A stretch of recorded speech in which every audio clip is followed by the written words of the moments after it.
Asclepius Medical Training te da la bienvenida. Bueno, hoy nos metemos de lleno en un tema que es fundamental en cardiología, la disfunción diastólica del ventrículo izquierdo.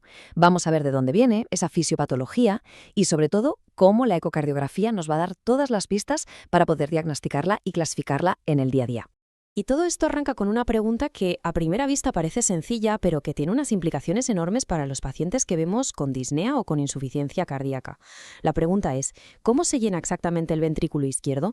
Y lo más importante, ¿qué es lo que falla para que ese llenado se vuelva un problema?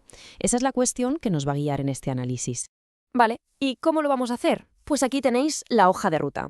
Primero, lo básico, la fisiología normal. Después nos pondremos la bata de ecografista para ver con qué herramientas medimos todo esto. Luego aprenderemos a interpretar esos datos, a ver qué significan esos patrones. Y al final lo juntamos todo con las guías clínicas que usamos en la práctica. Así que, vamos al lío. Venga, pues empezamos por los cimientos. Es que para entender qué es lo que no funciona, primero hay que tener súper claro cómo funciona normalmente. ¿Qué pasa de verdad durante la diástole? Ese momento en el que el corazón, digamos, coge aire para el siguiente latido. Pues mira, la diástole no es para nada un proceso pasivo, ¿qué va? Es más bien como un ballet, con 4 actos perfectamente coordinados. Lo primero, la relajación isovolumétrica. Aquí la presión dentro del ventrículo cae en picado. Luego el llenado rápido, ¡pum!, se abre la válvula mitral y el ventrículo se expande, casi como si succionara la sangre. El tercer acto es la diástasis, un momentito de calma, donde las presiones se igualan. Y para terminar, la sístole auricular, que es como ese empujón final que da la aurícula para acabar de llenar el ventrículo. Vale. ¿Y qué es lo que puede ir mal aquí? Pues, en el fondo, la disfunción diastólica se reduce a 2 problemas principales. Por un lado, que falle la relajación, o sea que al ventrículo le cueste más tiempo bajar su presión. Y por otro, que pierda complianza, que no es más que decir que se vuelve rígido, que no se deja estirar. Y claro, en cuanto le entra un poco de volumen, la presión se dispara. Lo más habitual, además, es que los 2 problemas vayan de la mano y uno empeore al otro. Y bueno, ¿cómo vemos todo esto? Pues aquí es donde la ecocardiografía se convierte de verdad en nuestra mejor aliada. Vamos a ver cuáles son esas mediciones clave que nos permiten literalmente asomarnos dentro del corazón y ponerle números a estos problemas. La primera herramienta que usamos, un clásico, el Doppler del flujo transmitral. Lo que hacemos es medir a qué velocidad pasa la sangre cuando cruza la válvula mitral. Y esto nos da 2 ondas que son clave, la onda E, que es el reflejo de ese llenado rápido que decíamos antes, y la onda A, que es la de la patada auricular. Solo con ver cómo se relacionan estas dos, ya tenemos una primera pista muy buena. Y ahora cambiamos el foco. Con el Doppler tisular dejamos de mirar la sangre y nos fijamos en cómo se mueve el propio músculo del corazón, justo en el anillo mitral. Esto nos da la famosa onda E', que nos dice directamente lo rápido que se relaja el ventrículo. Y también la A'. ¿Por qué es tan importante esto?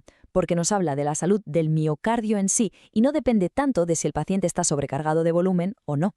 Y mirad, aquí lo vemos en la práctica. ¿Cómo se ve esto en la pantalla del ecógrafo? A la izquierda, el Doppler de la sangre, con sus ondas E y A. Fijaos bien en la forma que tienen. Y a la derecha, el Doppler del tejido, del músculo, con la E' y la A'. Se ve perfectamente cómo una cosa pasa a la vez que la otra, pero están midiendo fenómenos distintos. Y aquí está la magia, en combinar la información de las dos para tener la foto completa. Y con esto llegamos a uno de los parámetros estrella. De verdad, el cociente E/E'. Esta relación es potentísima porque nos ayuda a estimar cómo está la presión en la aurícula izquierda. Y la analogía de los succionadores y los empujadores es que es perfecta para entenderlo. Un corazón sano succiona la sangre, tiene una E' alta y por eso las presiones son bajas. En cambio, un corazón enfermo se convierte en un empujador. La E' es bajita, lo que nos dice que si la onda E es alta no es porque el ventrículo se relaje bien, sino porque hay una presión auricular altísima detrás empujando la sangre hacia un ventrículo que está rígido. Muy bien, ya tenemos las herramientas en la mano. Ahora viene lo bueno. ¿Cómo juntamos todas estas piezas para llegar a un diagnóstico claro y sobre todo para saber qué tan grave es la disfunción? Pues esta tabla es básicamente nuestra chuleta. Fijaos en la relación E/A. Lo normal es que la E sea más grande. En el grado 1, como la relajación falla, se invierte. La A le gana a la E. Pero ojo aquí, porque en el grado 2 el patrón se pseudonormaliza. ¿Qué significa esto? Que la presión en la aurícula ya es tan alta que fuerza el llenado y la E vuelve a ser más grande que la A. Parece normal, pero no lo es. Y ya en el grado 3, el patrón restrictivo, vemos una onda E altísima que nos está gritando que las presiones de llenado están por las nubes. En ese grado 1, otra pista fundamental es el tiempo de desaceleración de la onda E, el famoso DT. Es lógico, si la relajación va lenta, las presiones entre la aurícula y el ventrículo también tardan más en igualarse.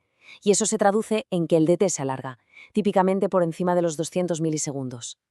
Es una de las primeras luces de alarma que se nos encienden.